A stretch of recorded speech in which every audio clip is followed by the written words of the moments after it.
Welcome back to the channel. Today is episode 4 of My Wife Picks a Criterion. And I wanted to say at the beginning here that we've been into Twin Peaks, as you can see from some of the videos on the channel. We finished season 2, so my wife, Jessi, picked the next movie, which is Twin Peaks Firewalk with me. This is a film from 1992. It was Criterion release and spine number 898. It's 135 minutes. It comes actually from Criterion in a digipack, not the regular plastic case. And we decided to do this because we've really been watching a lot of Twin Peaks lately, and so we thought this is a great movie to watch. We need to watch it anyway because of our Twin Peaks journey that we're on. So I'm glad you picked this one. Yeah, me too. Yeah. So we're going to talk about this today. If you haven't seen Twin Peaks at all, either the series or Firewalk with me, we are going to spoil this movie all over the place. So you might want to turn this off and watch the movie, and then you can always come back to the video. But we will be spoiling the series as well as the movie and talking about plot points and different things that we found, watching the show. I will say, too, that we've started on Season 3, and there will be another video up on the channel at some point about Season 3, which was the follow-up 25 years later on Showtime.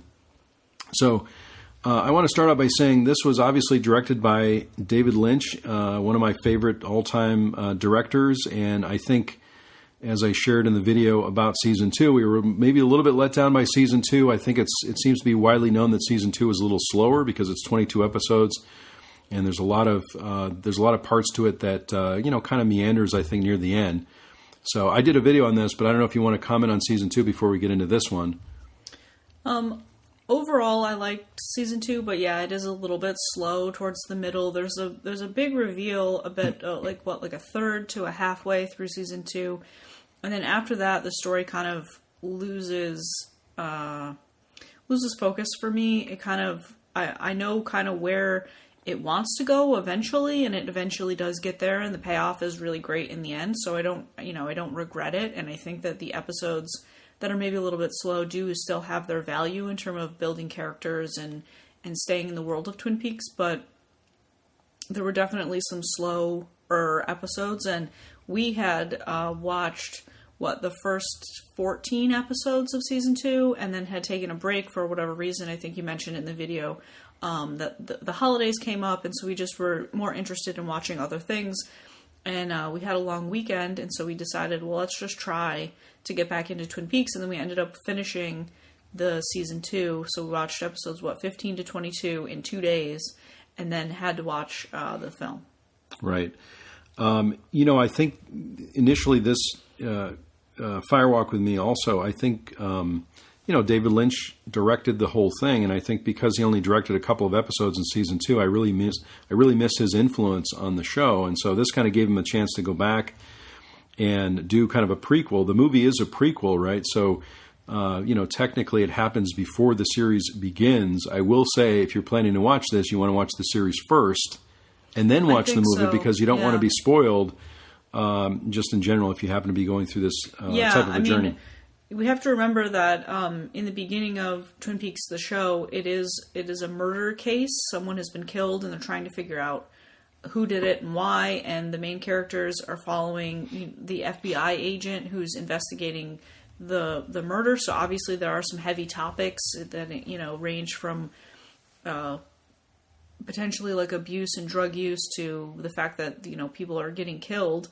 So this movie specifically kind of puts all those pieces together in the way that Twin Peaks Season 1 and 2 are putting the puzzle together on their own. So when you go into the beginning of Season 1, you know about as much as the FBI agents do, and you learn about the case and what's happened and who Laura Palmer is and what she was getting into and who she was hanging out with and all that. You learn with the detectives. And this movie, you learn from Laura's perspective. So if you maybe you're not interested in the show at all, you've given it a try, you don't really know, maybe you're somebody who just really likes to know the end first, this would be great for you, because you do get to see Laura, you get to see what happens, you get to see all the pieces that were put together by the detectives coming together in a 2-hour film.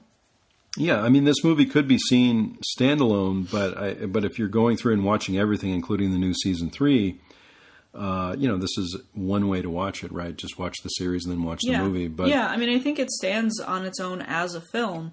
But if you're interested in the Twin Peaks whole package, you might want to be careful in which order you watch things, because this will kind of take the mystery out of the big reveals that are in the show. Yeah, I did want to mention too, before we get into the, going through the movie, that the Blu-ray release of Firewalk with Me has a number of additional features on it. One is The Missing Pieces, which is 90 minutes of deleted and alternate takes, which I did watch a little bit of, but I think for the most part on the Criterion movies, we've been avoiding maybe some of the extra features just so that we don't get too spoiled or change our opinions too much for this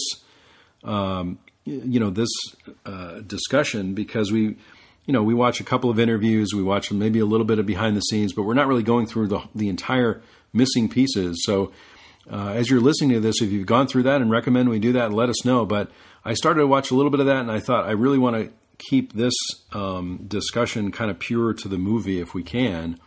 Now, we did watch one interview and one kind of it was like a 5-minute thing on the Criterion channel, which is also on the disc here, of just an opinion on the movie, which was interesting to see. But I think we're trying to stay away from those things as we're watching these movies. Maybe we watch a little bit, but that's it. Yeah, I mean, I think it's important, especially since we are working into season 3 now, that the more we can kind of stay in the world of Twin Peaks.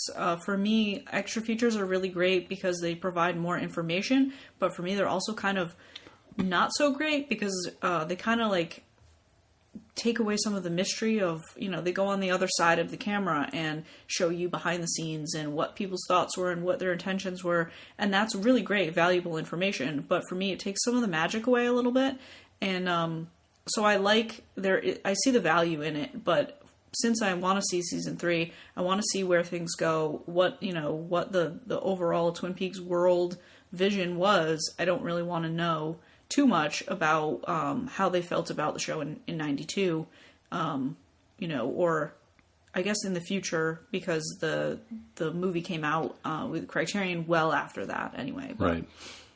Okay, well, I guess we can get into the movie then. I think just watching it with you, I felt pretty excited at the title sequence even, because I think we had just gone through the series and we were just excited to see who was coming back for the movie. Now, this movie was shot a year later, but I was just, looking at all the names on the screen, and just, it was it's a pretty, simple opening title sequence.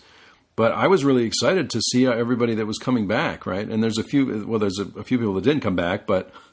Yeah, I was really interested in that too. I think we had kind of gotten into the habit of that when we were watching the show, especially because I really liked David Lynch's character in the show, and so we would watch the opening credits in each episode to see if his character was going to show up or not. And so it was nice to see a very large list of, celebrities, well-known names coming up, and we were, we were remarking to each other like, "Oh my, that person's in this. Oh, this person's here. Oh wow, I can't believe that. How does that going to fit into this whole, puzzle and story?"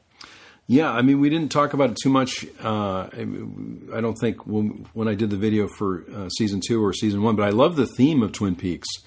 The theme of the show is really great, and I even love watching it in the series. A lot of times when you're binge watching, you skip the theme, but I think a few times we just let the theme play because it really kind of gets you into the mood for the Twin Peaks world, if you will, right? The shots of the mill and the saw blades cutting the wood and the birds and the falls and the trees and everything like that. So I really like that a lot. And I love the music. I'm sure we'll get into the music a little bit more later by Angelo Badalamenti, which I was practicing before we started this.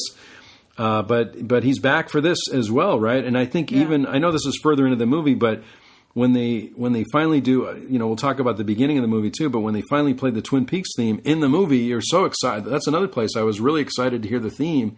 We weren't even sure if it was going to be in the movie, right? Yeah, I mean, I think from the very beginning, we were kind of expecting that welcome back to Twin Peaks, and we didn't really get it.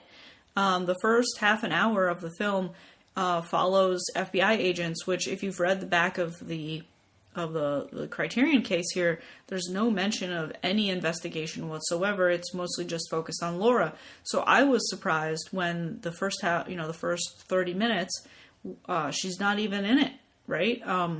And that's not a bad thing. I really like the FBI agent element of the whole series and world, and so it was really great to see new characters and a new case, but then also how it kind of connects to the original Twin Peaks story. Yeah, in the beginning also you see the David Lynch character from the series, and the David Lynch character has a hearing problem, and so he's always yelling. Well, not yelling, but speaking in a loud voice. Yeah, yelling in a loud voice, which is kind of funny in a way. And then in the series, he only has one character that he can really speak with, which is a really touching kind of part of the series. I know we're not talking too much about the series today, but so you see him in the beginning of the film, and you're really excited to see him back. He's only in it for a short period of time, and then you're introduced to Chris Isaak and Kiefer Sutherland, who play a couple of other Agent Cooper-like detectives in the beginning, right? Yeah. One of my favorite scenes in the film is when they arrive at the airport. There is a woman dressed in red standing in front of a yellow plane, and she's making kind of these really strange type of movements and like moving her legs in a specific way. She's got a blue flower on the dress.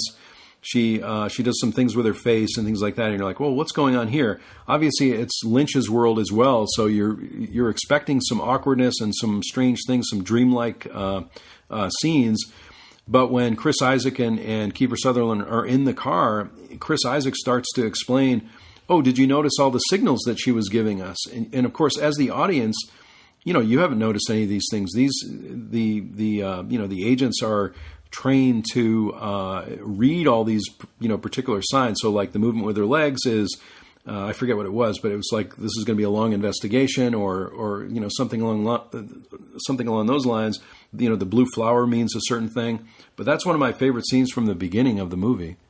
Yeah, I think it is kind of like almost like a blip. Like you don't really realize that something's even going on until later they're in the car and he says, oh, did you notice what she, basically, did you interpret her dance? And he's like, what? And then you realize that it's told in a series of cuts to show you all the symbols and what they meant. And it was like, oh, the police are probably involved in this in some way, and they're going to hold us up on every chance they get. And then the blue rose, he says, I can't tell you about that one. So even the FBI agents can't be completely transparent with each other. Right, and we should say too, they're in Oregon, right, to investigate this other murder, right? Is the reason that they're there. But I think the thing that Lynch is really trying to demonstrate, which I see in a lot of his work, and maybe some people miss this too, but he's teaching us to be more aware, I believe, too, because many times in life, this is what I took from it. You could go to the grocery store, you could take a walk outside, and there's so many things that you miss in the world just because you might be involved in your own, story or thinking about other things that you might miss something in nature when you're walking outside, as an example. So I think, this type of a technique, as well as, my other favorite pieces of the movie are that he lingers a lot more on, let's say, a scene of the falls or a scene of the trees, which you might not see in the TV show or, from another creator. And this has kind of a meditative effect as well, but it gives you a chance to really kind of study the scene. And I think Lynch does that very well. He just extends the take a little bit longer so you have a chance to kind of study the world a little bit more, study where the characters are and things like that. And I really like that about his his movies in general and the way he films things, right? I think he kind of gets you in the role of an agent in a way, because you have to slow down and be observant, and a lot of times people don't take the time to pay attention to, oh, there's a footprint right here, or oh, this looks, when they walk into a room or something, they say, oh, well, this table doesn't look right, or something like that. And I think it is interesting.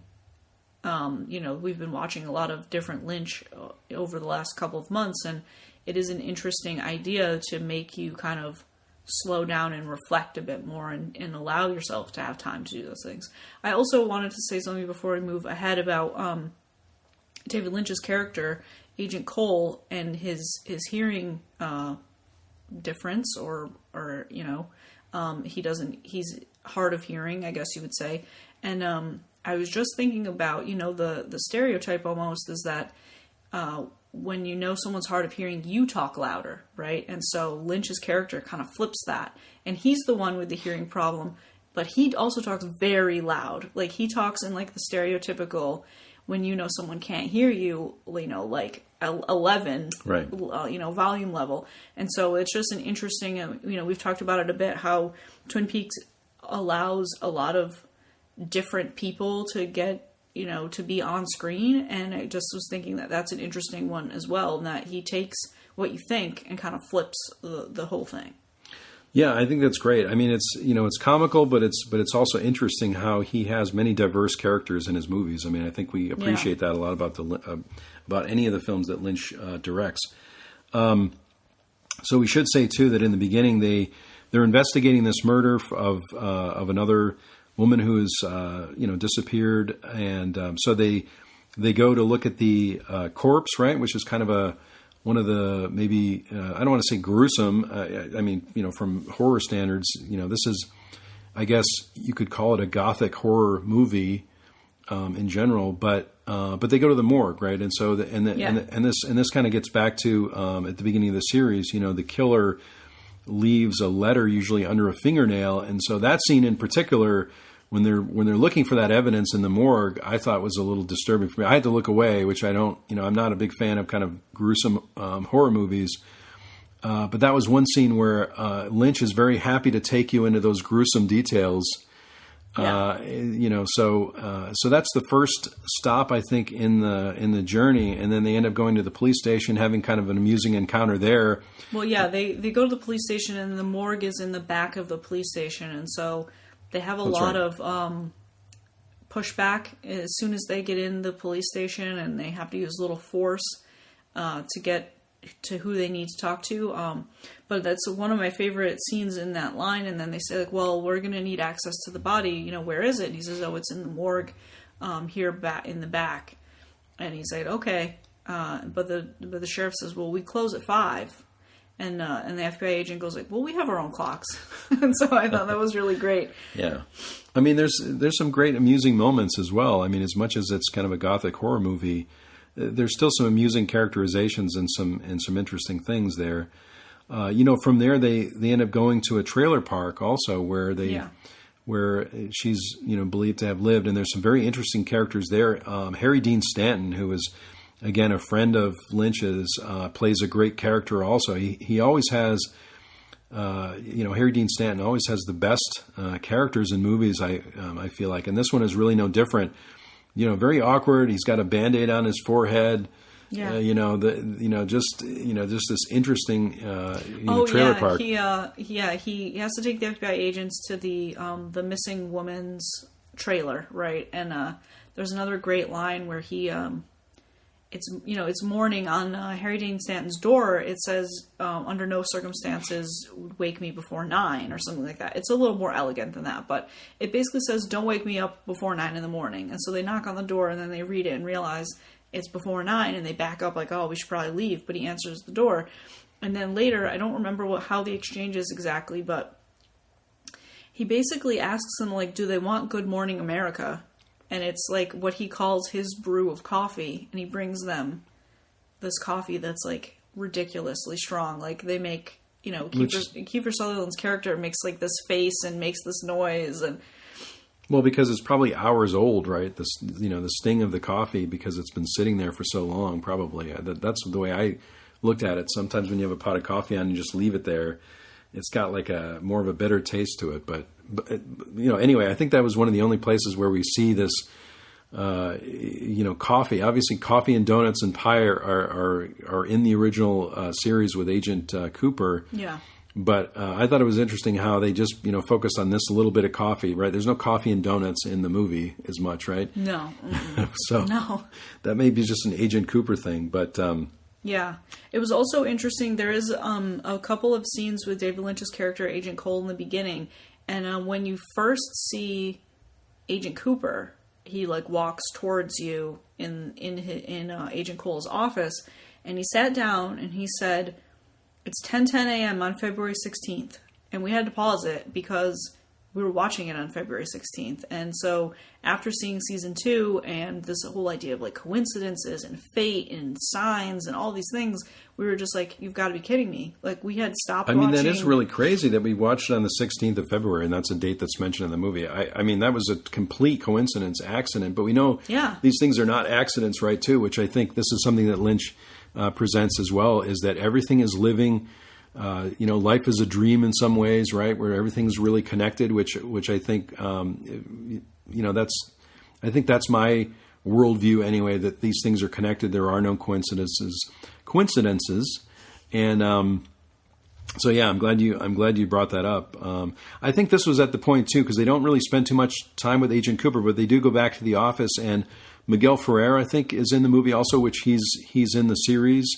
And he plays one of the agents, but when they're back in the office, there's also an appearance by Bowie, right? David Bowie's in it. David Bowie is in it, and I think when we saw that in the credits, we thought, wow, David Bowie's in this. This is going to be pretty good. He's not really in it for that long, but there's a weird sequence where Agent Cooper is out in the hallway looking at himself, or looking into the security camera, and then running back into the office where there's the feed, and all of a sudden he shows up in both places, I think, right? He shows up, he's in the hallway, but then he goes back and he's in looking at the security cameras and he's looking at himself. I do like how the film begins to explore this idea of maybe a parallel universe or life is a dream or, many of these things too, where you're not really sure what's real, who's real.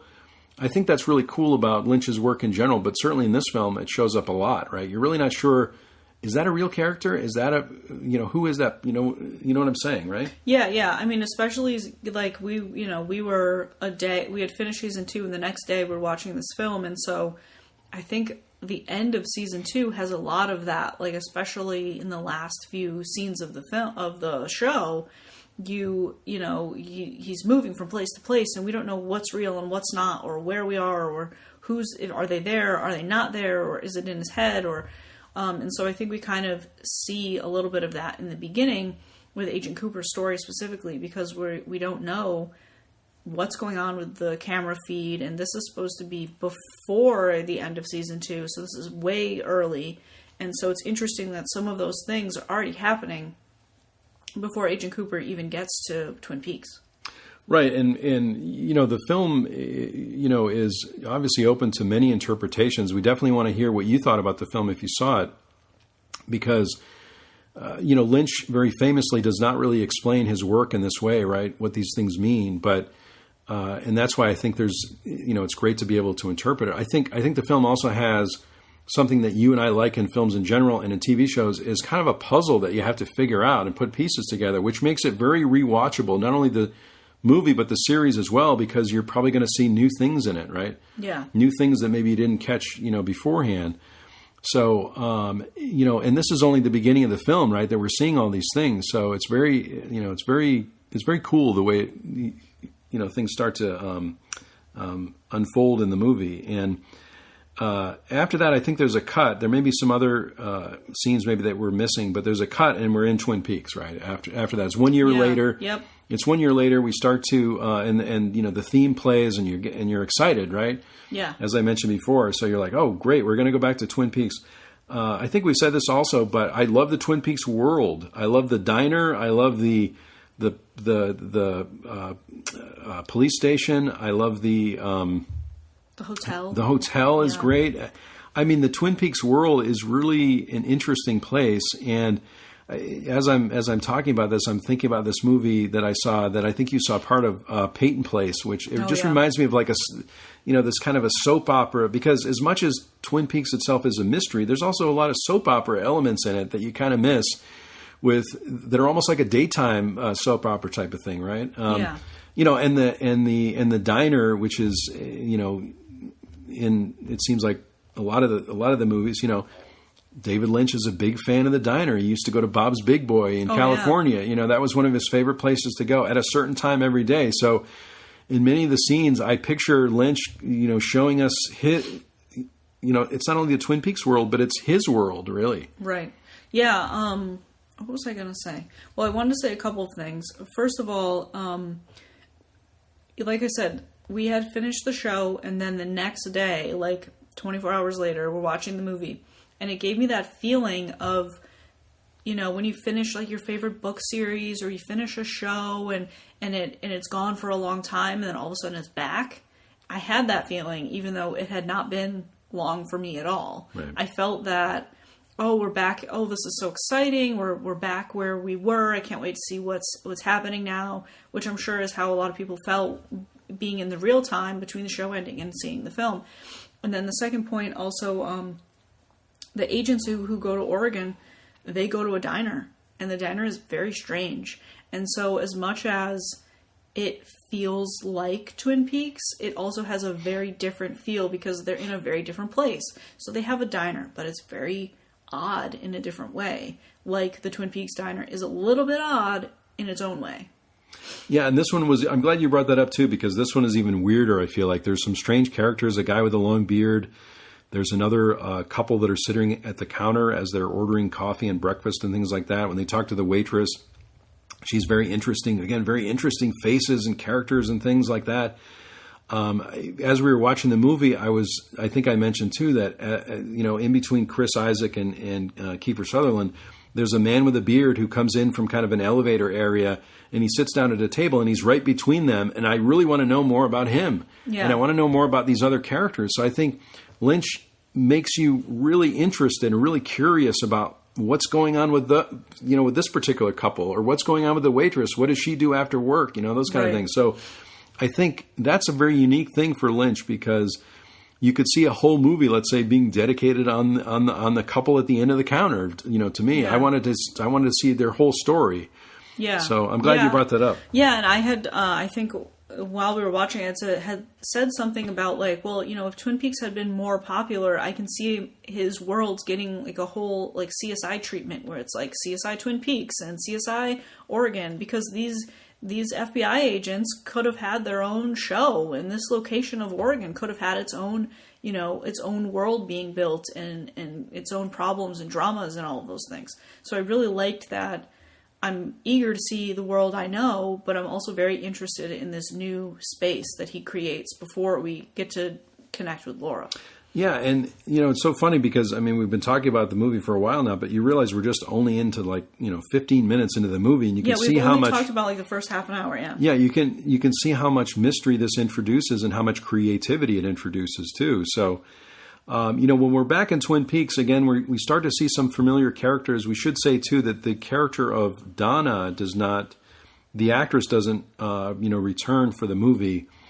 I don't think it was that distracting for me, but we did notice it, and she did kind of sound a little bit like the character from the series, but I'm sure there was some negotiation issue or something. I don't really know the backstory behind it, but she did not come back, right? Obviously, the character of Laura Palmer came back as her. This is before she's killed in the series. But we're back in the same world. We see, lots of the, similar characters from the diner, let's say, everyone else, I think, from the world. I don't think we see Audrey or anyone from the hotel in the movie, right? We don't see Audrey Horne. I don't know that did we go to the diner? I don't remember. Yeah, I think there's a couple of scenes that are in the diner, if I remember correctly there. But everything blends together once we start watching the movie. We don't see Audrey from the hotel, even though they are in class together. Laura goes to class, I think, maybe twice in the whole film. It's really not about being at school. It's not about it's not really about being the homecoming queen, right? Which is how we kind of know Laura from Twin Peaks Season 1, is that we only know about her from what other people have to say about her. And in this, we're following her and her very confusing and troubled life.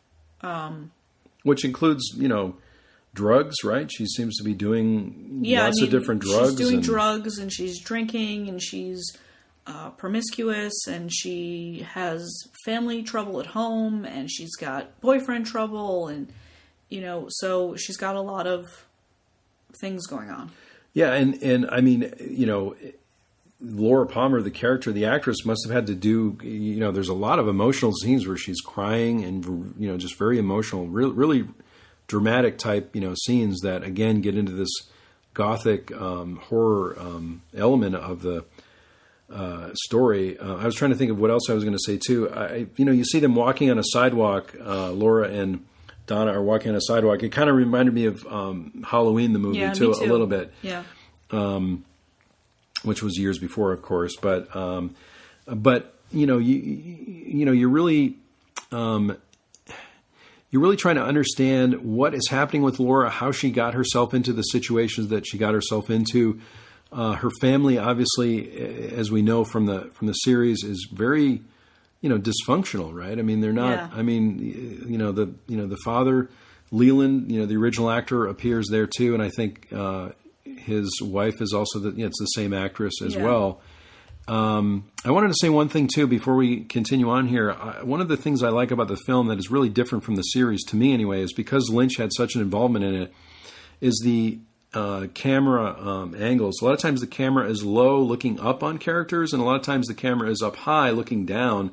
Right. There's one scene where Laura and Donna are at her house. I think they're at I don't know if they're at Laura's house or Donna's house. I think they're at Laura's house. I think they're at Laura's house, but they're sitting on Donna's on a couch, I think, and Laura's sitting kind of on a couch or a chair, and the camera's way up high, and they're kind of having this little confessional together where they're talking about life in general and things like that. And I thought they talked about this idea too, where if you're flying through space, are you accelerating through space or are you going slower? And they start talking about these concepts, which again lends itself to kind of this dream element or this universal element. I felt like it's a very sophisticated kind of physics related conversation that they were having. Yeah, but it was also very very simple. I think Donna asked something about if we were flying through space, would we slow down and stop?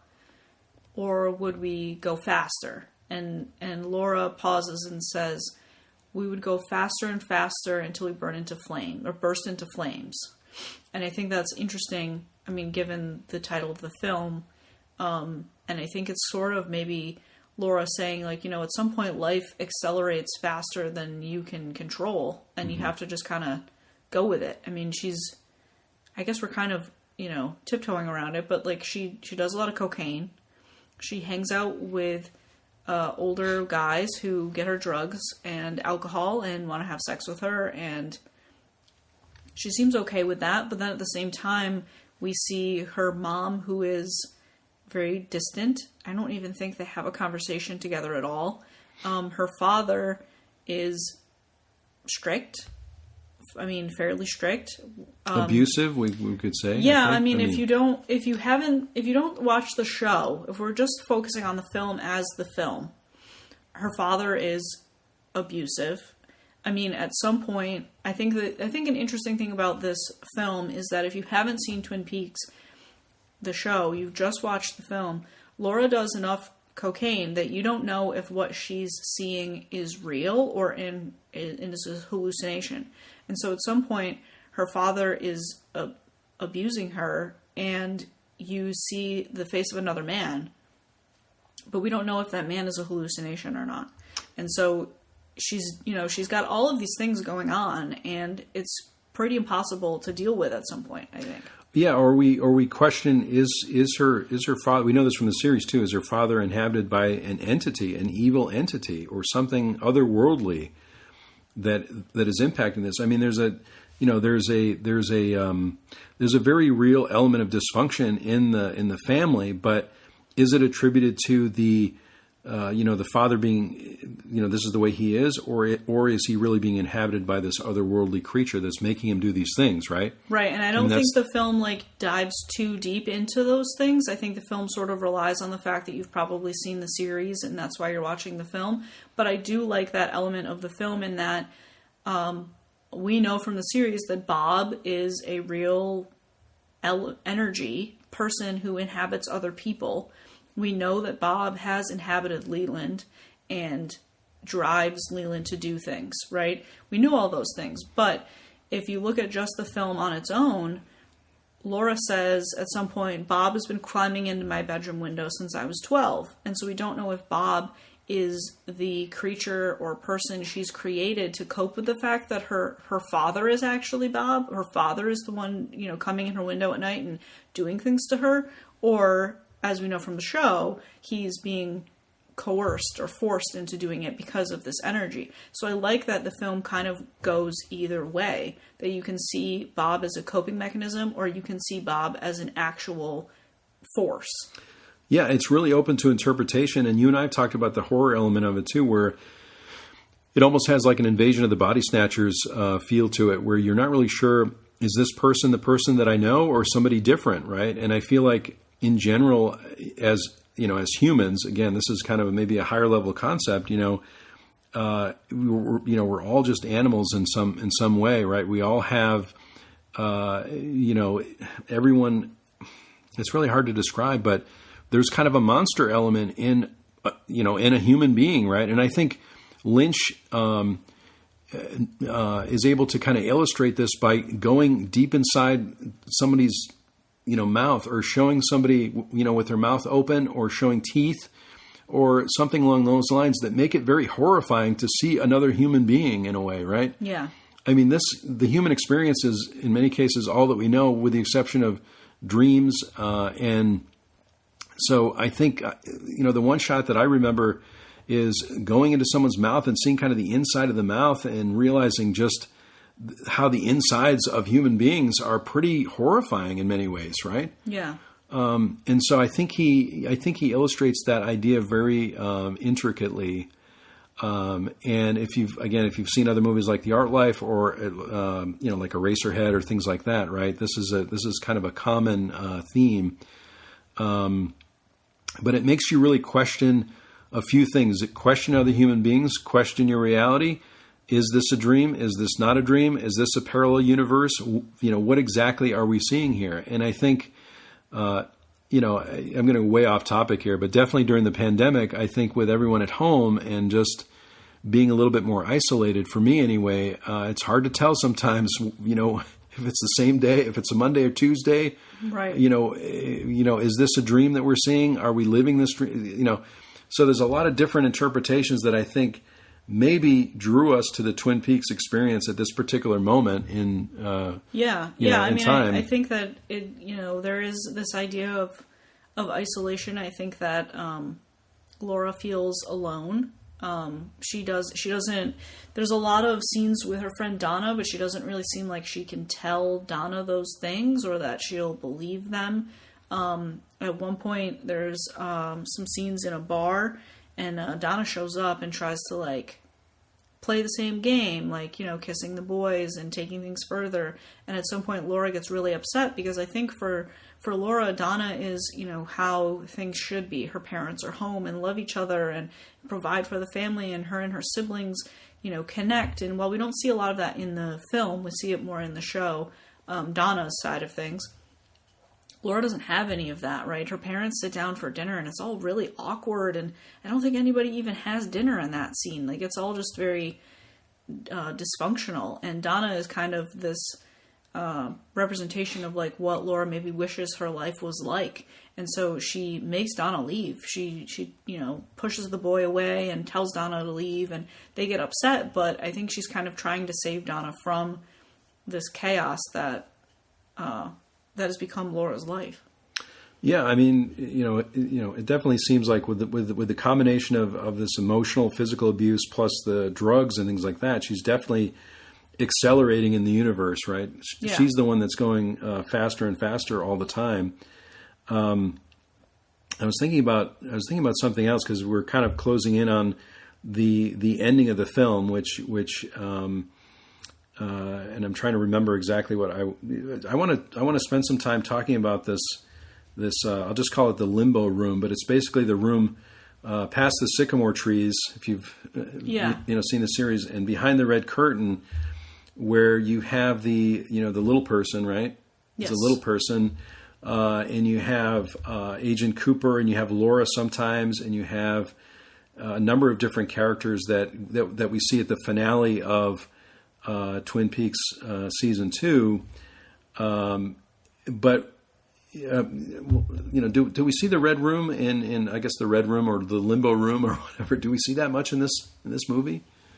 I'm trying to remember if we do. I thought we saw it at one point, because there is a point where Laura's in the woods, right? And it's kind of a drug deal gone wrong, and she's kind of in this same area where that the sycamore trees would be. But I can't. But I'm trying to remember now if they actually are in the Red Room or refer to the Red Room. I don't think that.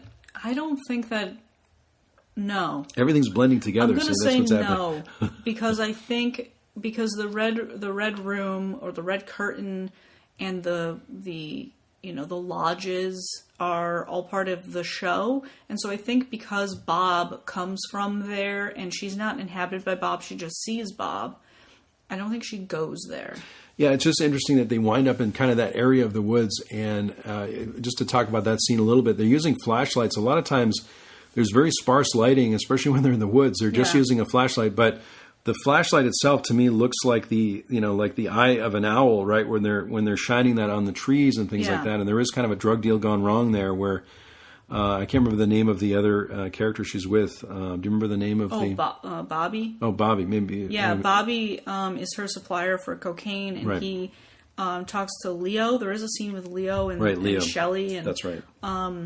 And so they're getting cocaine from Canada, and Bobby has to get what he calls the football, right? And there's I laugh because Bobby's talking to Leo about he needs a football, and he says that he needs to see Santa Claus or something like that, or and Leo's like, no, I don't have it, it's not happening. And Bobby's like, there is no Santa Claus? Like, I thought it was just a really interesting way to talk in code to talk about it.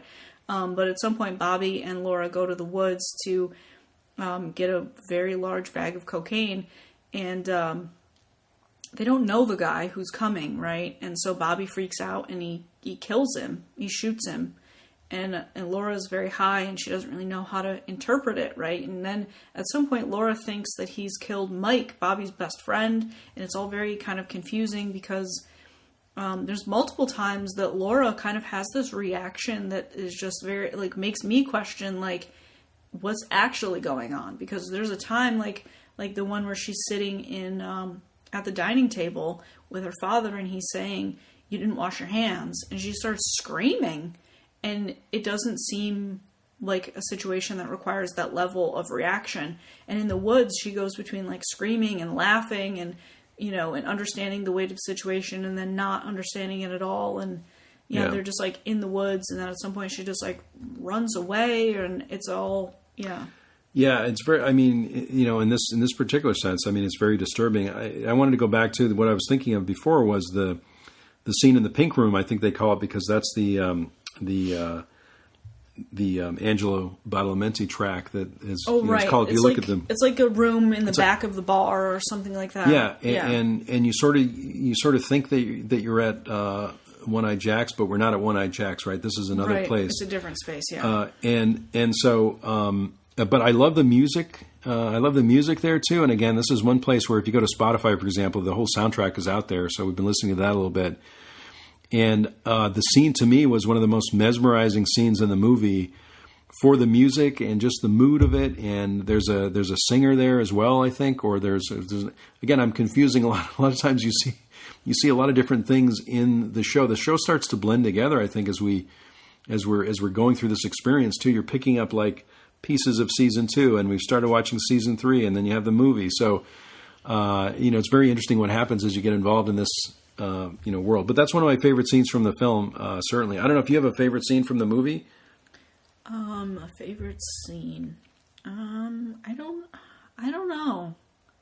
I think, the scene that most comes to mind is that there's, not Donna, Laura goes home during the day one day, and she's in her bedroom, and she's smoking a cigarette, and she's going to sit down and write in her diary. Right, she has a secret diary. It's a big part of season 1, she has a secret diary, and we get to find where she hid the diary, first of all, because I don't think we ever find that in the series. And she sits down to write in her diary, and some pages are missing, and she's upset about that. But then Bob appears in her room, and she runs outside at some point. She has this painting with her, and it's all very kind of disorienting. And she runs outside, and she runs to hide in the bushes on the side of their lawn. And then she's just watching, and she's unsure because like Bob was chasing her, right? And then her father walks out of the house, and she kind of puts it together finally that Bob and her father could be the same person. And it really sticks out to me when I think of Gothic horror, and we think of Halloween, the movie, earlier Walking Down the Sidewalk. Just like you see the front of the house, which is a lot like how they frame things in Halloween, and that kind of really brought the horror element to me. Because with the FBI agents, I think you get more of like a sci-fi sort of feel, and there's more connection to the Twin Peaks story in the series. More like an X-Files. I was going to say X-Files. Yeah, I mean, there's like a ring, and there's some ashes, and there's all these things, and so that feels very like sci-fi. But to me, when Laura puts it together that her father and Bob may be the same person, it felt very like Gothic horror, like Body Snatchers, like, wow, like I'm realizing this huge thing, and no one else, everybody else is just going about their business. Like it's like nothing's happened. Again, you get the sense of being observant in life, right? That some people just don't see the same things you do. And also that, as you said in the beginning, where the FBI agents are trained to be very, very observant, right? Yeah. And, she's, having all these visions and kind of going deeper and deeper into this horror story of being abused and being terrorized and things like that. I'm also glad you brought up I'm glad we're doing these things because we kind of remind each other of the different parts of the movie. But the painting is very weird too, and maybe that's why I was reminded of the Red Room because the painting is basically just a wall with a door that's open. But at one point, doesn't she appear in the painting, and she's a shadow or something like that on the door, and then she appears in the painting. Yeah. So it's kind of like this circular thing that you see at the end of season 2 in the finale where Agent Cooper is going back and forth through the curtains and seeing himself and being in these different areas of, we're calling it the Red Room. Who knows what it's called? Limbo Room or whatever. Yeah, I'm not sure. But yeah, it was a lot like at the beginning where Cooper is in the hall trying to catch himself on the security camera. She goes to her bedroom door and opens it like the door is opened in the painting, and she looks back and she sees herself in the painting holding the door. And that might be, the painting may have transitioned into the Red Room. I don't know. A lot of stuff is like season 3 is coming to mind more than like what was actually in the film. Yeah, we started to watch season 3, so that's why. But I think as we get to closer to the end of the film, right, you're seeing Laura and one of her other friends too. They, if you watch the show, you know that that there's a train car where there's where the murder happens, right? Yeah. And there's another character, I can't remember her name, but she gets away. But I think her name is Ronette. Ronette, yeah. You see her kind of coming across this train bridge in the series, not in the show. I'm sorry, not in the movie here, but you really see the train car where again we know what's going to happen here, but it's shot in very kind of dim light, flashlights, and very very horrific at the end. What happens to her, and that's pretty much the end of the film, right? We see Leland taking the body, right, and putting it in the wrapping it in plastic, and putting the body in the water, right? And so that's the end of the movie, right? Yeah, I mean, I do appreciate how the film kind of provides full answers to all the questions from season 1, especially, and it follows a lot of what they thought happened in, the detective work led to, and I mean, in the show, the detectives did lead them to who killed her and all of that, but I think it's scarier because in the terms of the film, you're not sure if Leland wants to do it or not. He just kind of like, she's hanging out with her friends and Jacques and Jacques Renault and Leo and Rana and Laura are at this cabin and they're having some fun, but it's getting a little dicey, and Leland just shows up and then he takes over from there, and it's very scary. He makes some very intense faces and pushes them into this boxcar, and and he pushes Ronette out, and he kills Laura, and then it kind of just plays out. He takes the body out and all that. And so I think as a fan of the show, it kind of helps confirm the things they thought had happened. But because I had seen the show, I kind of knew how all the pieces went together. So it was interesting to see it from her point of view, but I felt like I kind of already knew some of those things because they had played out almost exactly the same way in the show. Yeah. Yeah, I mean, I think, again, the end to me, was very horrifying, but also I'm reminded kind of the flashes of, there's one flash in the movie of a monkey. It's very quick, right? Yeah. In the movie. And the other scene I remember pretty clearly is someone eating what looks like cream corn going into their mouth. And these are kind of the images also of this kind of monster element and this kind of animal element that is in this movie in particular, but also brings us back to the theme of anyone could be horrifying, right? Or anyone could be a monster, and you really don't know, which makes living very scary too, right? So again, that's why I feel like the movie is kind of universal in a way that maybe makes you more observant, makes you think of things a little bit differently, look at the world a little differently, try to determine maybe what's a dream and what's reality. Maybe they're one and the same thing. We don't know. These are questions that are just a mystery in life in general, not just for this particular story, but I think, as humans, we begin to question this, at many stages in our lives, especially if we're going through trauma or if we're remembering things that happened in the past. Did they really happen? Could they really have, all these things kind of come up, which makes to me anyway, Twin Peaks Firewalk with me kind of a universal mystery in a way. Not just the murder of Laura Palmer, but it's kind of the universal mysteries that we all face as we go through life. Yeah. So that's kind of a...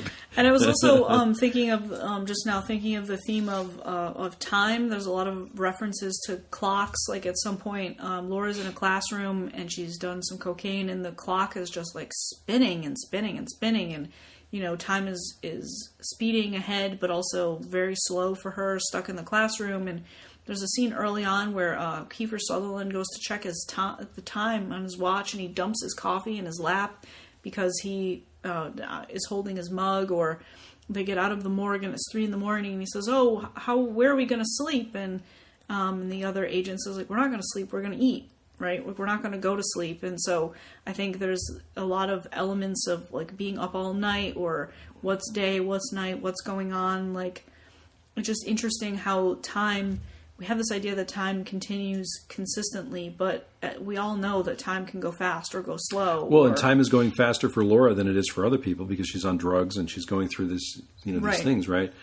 One scene we forgot that just came to mind now is there's a scene with Leland and Laura in a car, and the one-armed man shows up too. Yeah. If you remember that one, that was a really kind of terrifying scene as well. Very, very dramatic, where there was somebody following her. I think the one-armed man was following her, and he kind of circles around this lumber truck and comes around, and Leland starts to talk to the one-armed man in his truck and everything.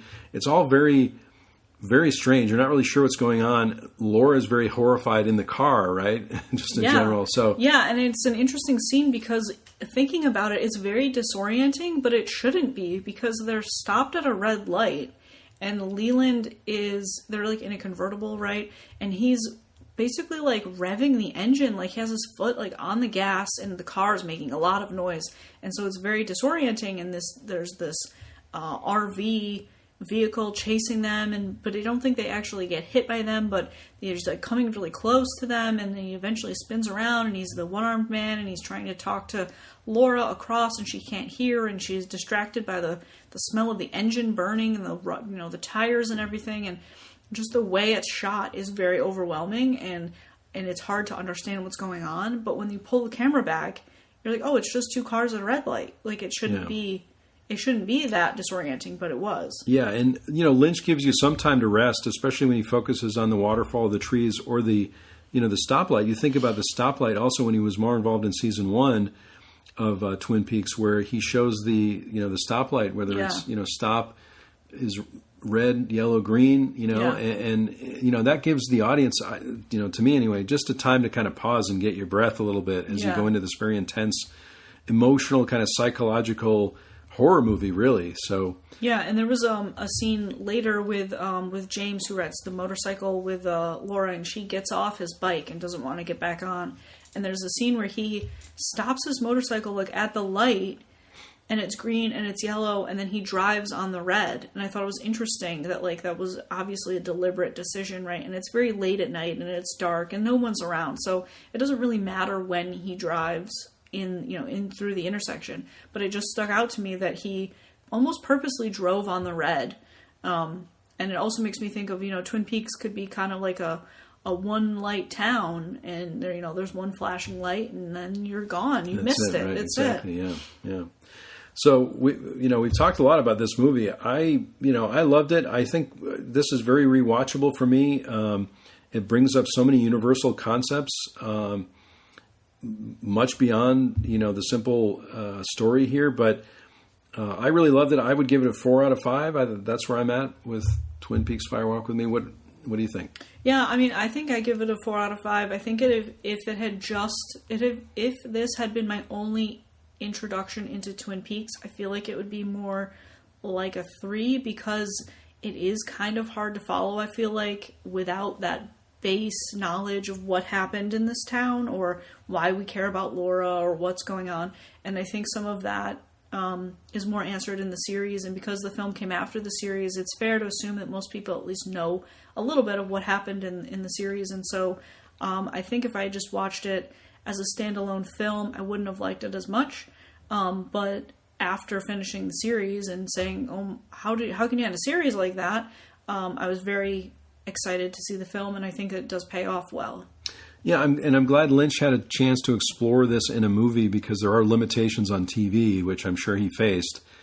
So it's nice to see him kind of look at his entire vision of Twin Peaks in this movie. And as I think we'll see in the Showtime series, which, as I mentioned, we've started that already, and there will be another video on that. So I think if you're planning to watch this, as we said in the beginning, watch the first 2 seasons, which are on Netflix right now. Firewalk with Me is on the Criterion channel, but there is a physical media release of it, as I mentioned, Criterion Spine number 898. And then the other series, I know I've shown this on the channel before, is on Blu-ray, and it's part of the complete television collection series, and I showed it in my last video. But thanks for joining us today. We really enjoyed these discussions. We're going to continue with this particular feature. We seem to be doing one a week, which I think is great. Let us know in the comments below if you've seen this movie, what you liked about it, what you didn't like about it. Let us know if you like the series also in the comments below. But we're really enjoying this, and we will explore another film very soon. Yeah. Probably within a week. So I sincerely hope that everyone is safe and well, and we'll talk to you soon.